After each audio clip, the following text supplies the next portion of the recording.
So we're now moving back to federalism. I wonder if we might just take a second, if I could ask everyone from WA to stand up. Everyone from Western Australia, could you just please stand up?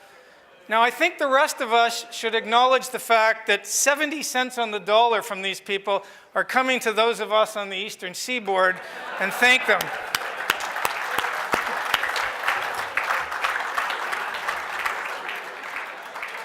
It is a sign of something wrong with your federal system when that is the...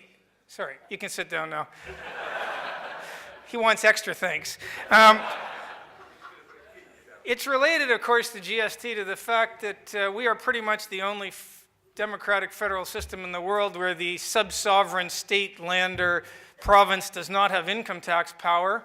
In my view, all of the problems flow from that, and a couple of terrible high court decisions that effectively took it away from the states. I would say that pretty much the only thing I've ever agreed with Turnbull on is when he tried to give the income tax power back to the states, and they didn't seem to want it, which is astounding. At any rate, my job is to introduce a friend and a colleague, a fellow Federalist as a constitutional law professor. He's also right of center leaning. So I do think that when it comes to constitutional law professors, the man I'm about to introduce and I are pretty much the only two in the country. We do have a rule between us never to travel on the same plane. In fact, we're pretty much as rare as a Liberal MP with a backbone. Yeah. Actually, we're not that rare. But, so, Nicholas Aroney, Professor Nicholas Aroney, the University of Queensland.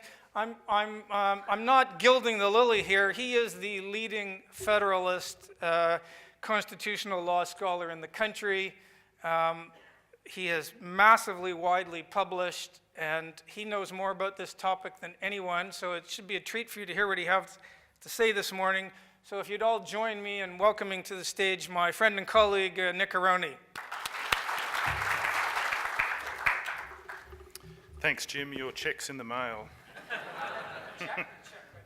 Chip. Yeah. It's a real pleasure, and thank you for the invitation to come and speak to you today.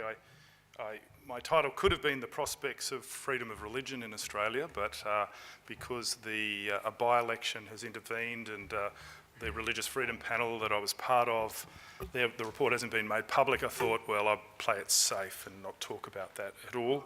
So I'm going to talk to you about federalism, and the title of my talk is The Prospects of Australian Federalism, although the alternative topic or title is The Frontiers of Australian Federalism.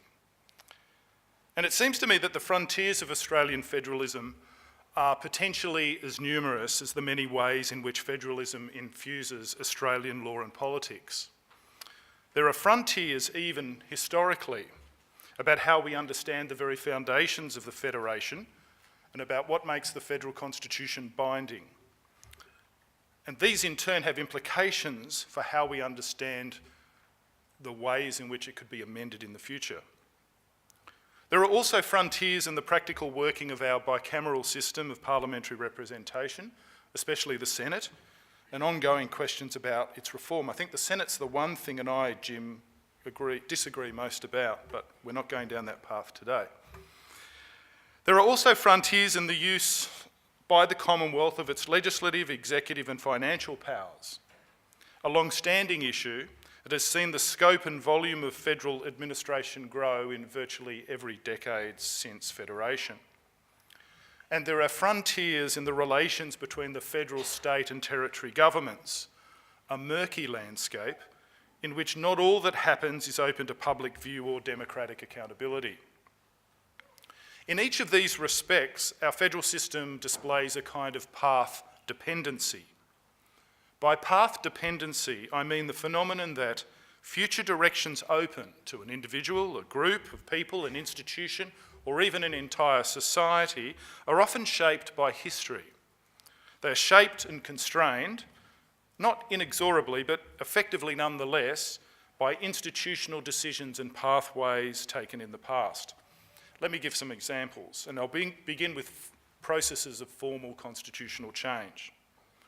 The amendment clause in the Constitution, section 128, stipulates that the Constitution can only be amended pursuant to a law passed by both Houses of Parliament in the ordinary case and approved by the people in a referendum at which a majority of Australian voters and a majority of voters in a majority of states approve of the change. This seems to be an even-handed process which is both democratic and federal. However, in practice, it is a process that effectively limits formal constitutional change to proposals initiated or supported by the federal government. The states cannot initiate formal constitutional change, and nor can the people. It's true that proposals have to be passed by the Parliament, but can be technically, at least on the language of section 128, be initiated by the Senate and still get to the people if the House of Representatives doesn't approve. However, no such proposal has ever been put to the people. When the Senate passed 2 bills to amend the Constitution in 1914, not only did the House of Representatives fail to pass the bills, but the Governor-General, acting on the advice of the federal government of the day, declined to submit the proposed amendment to the voters.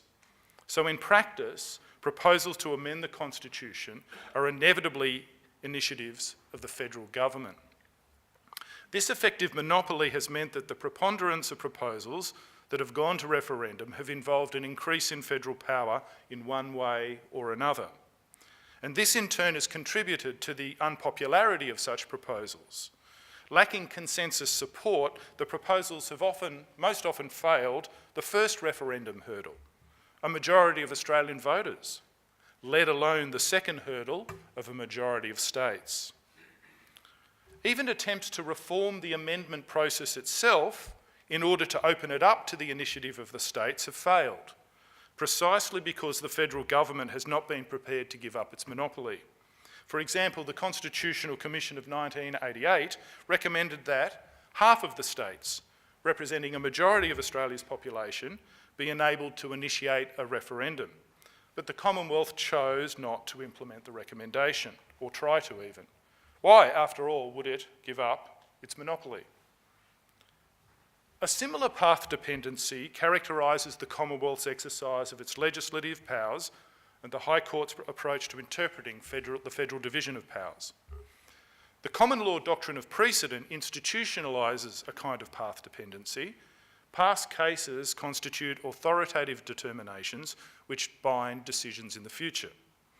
Having adopted in the engineers case in 1920 an approach to the interpretation of Commonwealth legislative powers that does not concern itself with reserving any fixed set of powers to the states or with maintaining any kind of federal balance, the High Court has committed itself to interpreting each head of power as widely as the words used can reasonably or even not so reasonably sustain.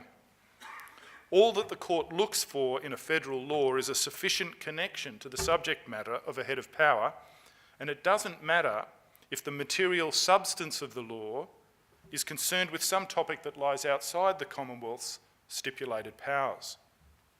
This method encourages Commonwealth lawmakers to press the frontiers of Commonwealth legislative power whenever it is politically expedient to do so.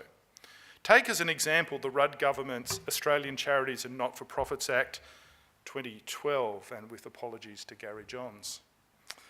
This law introduced a Commonwealth-level regulatory framework for the not-for-profit sector and established the ACNC Commission as the new sector regulator. Now, there's nothing in the Constitution to suggest that the regulation of not-for-profit entities such as charities was intended by the framers to fall within Commonwealth legislative power. The closest to provision in the Constitution is the corporations power, which gives the Commonwealth the power to make laws with respect to, quote, trading corporations or financial corporations or foreign corporations. Conceived as types or categories or kinds of corporation, these invite comparison with very different types of corporations, such as those formed for municipal purposes, for religious purposes, or for charitable purposes. But that has not stopped the High Court, consistent with its received method of constitutional interpretation, from finding that the corporation's power extends to the regulation of any corporation, whatever its character, even if its main purposes and predominant activities are of a non-trading character, as is the case for most not-for-profit charities. This approach, however, has enabled the Commonwealth to use the ACNC Act to regulate charities that happen to be corporate in form and engage in sufficient trading activities. Indeed, in the ACNC Act, the Commonwealth has gone even further, regulating charities that are not organised as corporations by relying on a combination of several other heads of power, including the taxation, external affairs and telegraphs powers. Let me focus on one aspect of the law to illustrate what I mean. Among other things, the ACNC Act establishes an electronic database of registered entities to be made available for public inspection on the internet. This register includes information about each charitable entity, such as its name, its ABN, its directors and trustees, if applicable, its financial reports, and other statements containing information about the entity. In the revised explanatory memorandum, which accompanied the Act, the Commonwealth argued that what it calls the federal, and I quote, communications power, there is no such thing, but that's what it said, that the federal communications power supports the establishment of the database and the empowering of the ACNC Commission to obtain the information and to undertake monitoring for the purpose of determining whether information provided by an entity is correct. Notably, the Constitution does not anywhere refer to, as I said, a communications power. What it does refer to is a power to legislate with respect to, and I quote, postal, telegraphic, telephonic, and other like services. Note the word services. The High Court has held that these other like services include radio and broadcasting, television broadcasting. That itself was a stretch because when you think about telegraphs and post, they're about one-to-one communication, whereas broadcasting is one to the many. But put that aside. What is clear is that the Commonwealth, based on these cases, has relied on this head of power to regulate a whole range of things that could be regarded as communicative in nature, and hence this use of this term, a communications power, including to regulate aspects of the internet. The cases have held that the head of power enables the Commonwealth to control the provision of such services, such as by establishing licences, like a broadcasting licence system, which prescribes conditions for the holding of such licences, which conditions can include controls on the content that is communicated using such services, provided there's a proportionate relationship between the purposes of the law that connect it to the head of power and the means adopted by the law to achieve those purposes. Such laws regulate the provision and use of broadcasting and telecommunication services. It's thus possible at the current state of the High Court's jurisprudence to characterise these laws as laws that regulate particular types of communicative technology considered as services to the public, noting that the term in the Constitution is services. However, the relevant provision in the ACNC Act, interpreted in the context of the Act as a whole, is not a law that regulates the provision and use of such services. Rather, it prescribes that certain information is to be made public, and it just happens to make use of the internet as an effective way in which information can be disseminated. This use of the internet is the only connection between the law, this aspect of the law, and the relevant head of legislative power. And I think there are real questions to be asked whether there is a sufficient connection between the law and the head of power in this instance. The ACNC Act is a recent example of the Commonwealth pressing its legislative powers to their extreme frontiers.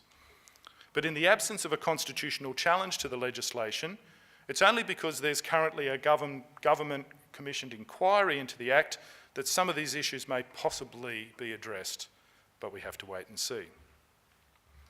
Let me move on to another topic. relations between the Commonwealth and the states. For these too display a kind of path dependency. The key to understanding this, I suggest, is to focus, as Jim pointed out, on the financial powers and capacities of the Commonwealth and the states. At the time of Federation, the major source of taxation revenue for governments was in the form of taxes on goods, customs duties and duties of excise. For various reasons associated with the establishment of free trade within Australia, it was decided that the Commonwealth should have exclusive power to impose customs and excise duties. That meant that the states would lose a major source of their income, and so transitional provision was made for the temporary distribution of surplus Commonwealth revenue to the states, together with permanent provision in the Constitution, section 96, authorising the Commonwealth to make financial grants to the states on terms and conditions that it thinks fit. Alfred Deakin, one of the framers, saw the implications very clearly, and it must be many times in the proceedings of the Samuel Griffith Society conference that this quote has been referred to. Forgive me if I repeat it. He pointed out, "The rights of self-government of the states have fondly been supposed to be safeguarded by this Constitution." And that's a profound observation. The framers of the Constitution did want to preserve the integrity of the federal system. However, Deakin pointed this out, and I always feel like people like Deakin and Isaacs were just too clever. He said that the Constitution had left the states free, but financially bound to the chariot wheels of the central government. And he said, their need will be its opportunity. The less populous states will first succumb. Those smitten by drought or similar misfortune will follow. And finally, even the greatest and most prosperous will, however reluctantly, be brought to heel. Our Constitution may remain unaltered, but a vital change will have taken place in the relation between the states and the Commonwealth. The Commonwealth will have acquired a general control over the states, while every extension of political power will be made by its means and go to increase its relative superiority. Now, while Alfred Deakin didn't foresee the rise of personal and corporate income tax as key sources of government revenue, his prediction has proven remarkably prescient. Without going into detail, today it's the case that the states raise only about half the money they spend for the provision of services. The remainder comes to them in the form of Commonwealth grants, a further half of which are tied to conditions imposed by the Commonwealth. This imbalance between the raising of revenue by the Commonwealth and spending of the revenue by the states is called vertical fiscal imbalance. The conditions imposed on many of the grants by the Commonwealth require the states to provide detailed reports which enable the Commonwealth to assess whether they have achieved certain benchmarks. This system of reporting and benchmarking is ostensibly agreed to between the Commonwealth and the states, and is meant to improve the democratic accountability of governments to the people. But it seems from this outsider's point of view that in practice it's the Commonwealth that drives the process and holds the states to account. These sorts of issues were frankly addressed in a series of issues papers prepared in association with former Prime Minister Tony Abbott's recent attempt to initiate a root and branch reform of the Australian federal system. With remarkable candour, the issues papers observed in these terms that the financial relationship between the Commonwealth and the states had the effect of reducing state autonomy, undermining state certainty over revenue allocation, reducing transparency and accountability to citizens, increased duplication and overlap, and weakened incentives for tax and microeconomic reform. Remarkably candid assessment, I think. Another of the issues papers observed that high vertical fiscal imbalance between the Commonwealth and the states further encouraged three problems. First, what it called blame shifting, where each level of government can blame the other for inadequacies in service provision. The Commonwealth blames the states for incompetence and ineptitude. The states blame the Commonwealth for insufficient funding. It also drew attention to what it called fiscal illusion, which encourages states to engage in over-provision of services without facing the political cost of raising additional revenue to fund the services. And finally, it drew attention to what it called moral hazard, whereby political pressure is placed on the Commonwealth to bail out a state that's facing fiscal problems, thereby rewarding fiscal irresponsibility. The White Paper process initiated by the Abbott government was merely the latest in a long line of attempts to, quote, reform the Australian federal system. Less than a decade earlier, the Rudd government had initiated and secured a new intergovernmental agreement on federal financial relations that was meant to bring to an end the blame game, improve the provision of government services and make them more publicly accountable. However, reviewing the situation just a few years later, the Abbott government's issues paper observed that the principles of the intergovernmental agreement were, quote, not being honoured by the Commonwealth or the states or territories, and that cooperative federalism was again shifting towards coercive federalism. And this is how the issues paper described the process, quote, using conditional grants under section 96 of the Constitution, the Commonwealth puts a sizable and difficult to resist sum of money on the table as an inducement to states to shape their policies in ways that align with the Commonwealth's view of what the agreed priorities should be in a particular area of activity. And the word agreed there is in scared quotes in the original. As states and territories seek to secure this funding, they surrender a degree of autonomy to pursue their own preferences. Recognising the significant power disparities between the Commonwealth and the states, the issues papers flagged various ways in which the imbalances and dysfunctionalities could be remedied. One of these involved deliberate reallocation of responsibilities between the Commonwealth and the states in a manner suitable to contemporary conditions. However, the issues paper recognised the difficulties involved. They observed, and I quote again, devolving responsibility to a lower level of government is not necessarily something that comes easily. In a situation where the Commonwealth is heavily involved in many areas of activity and therefore is held politically accountable for outcomes and for the efficient expenditure of taxpayers' money, the temptation to, quote, this is all a quote, trust less and control more can be very strong for ministers and public servants alike. So in that quote, the issues paper candidly acknowledged the path-dependent situation in which the Australian federal system finds itself. But did you notice something about that quote? Because the problem is even more deeply rooted than they recognised. For note that in that very quotation, without any sense of irony, the issues paper referred to these responsibilities as being devolved to lower levels of government.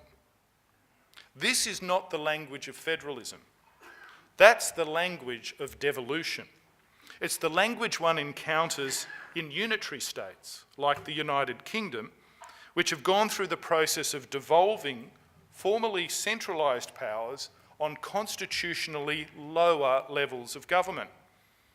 But in a genuine integrative federation such as Australia, it should be recalled that the responsibilities were originally those of the constituent states, and it was the states that decided to transfer some of their powers to the federal government and not vice versa. And so, in characterising the issue as a matter of devolution of powers to lower levels of government, the issues paper actually reflected and contributed to the very problem it was trying to solve. So, despite all the good intentions, it came as no particular surprise that the federal government's noble attempt to reform the federal system ended in failure.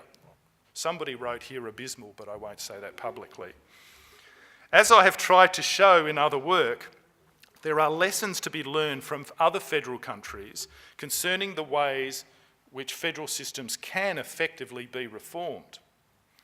In the light of the overseas experience, it seems to me that the path-dependent problems Australia faces are related to two features of Australian politics. The first of these is the cyclical nature of the Australian political system. See, in Switzerland, over a long period of time, they did undertake a very serious reform of their federal system. But that experience suggests that successfully reforming a federation takes a long time to achieve. The reform process has to be sustained over the life of more than one electoral cycle. But the highly partisan nature of our politics means that reform efforts initiated by one government are not going to be promoted by their political opponents. And we found that even what had been initiated by the Abbott government was not continued by another government of the same political party. So hence, the cyclical nature of our system undermines any prolonged engagement with the problem. If Australian federalism is to be reformed, some way of overcoming this problem will need to be found. The second problem is the tendency of Australian politics to pragmatism. While the issues papers undertook a refreshingly candid assessment of the state of the federal system, and while they laid out a very laudable set of principles according to which the system could be reformed, there was also a characteristically Australian pragmatism on view. The issues papers very quickly moved from principle to practice in a manner that short-circuited any attempt to secure sufficient agreement on principles first, before moving to the practicalities of what reform would actually mean. But moving so quickly to the practicalities encourages participants to revert to thinking about the issues in terms of their one-sided interests, rather than the benefits to be secured through reform of the system as a whole. And studies of the reform processes that were successfully engaged in Switzerland, the very mediocre changes that occurred in Germany, and the abysmal failures that occurred in Austria, and there's a remarkable consensus amongst political scientists in their analysis of the success in Switzerland and the failure in Austria, bear this out. This notion that you've got to secure agreement on principle first and theory first before you turn to practicalities. Otherwise, people start horse trading.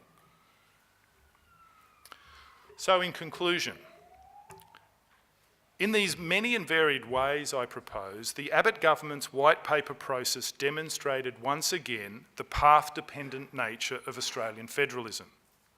The overseas experience suggests ways in which it may be possible to reboot the system, but this would require a different attitude on the part of our governments, one which seeks to build long-term consensus instead of short-term partisan gain. For the moment, it seems, Australian federalism is trapped in a rut, and there appears little that we at present can do about it, and I'm not holding my breath. But at the least, it's important that we try to understand the path-dependent patterns that have determined the development of our federal system.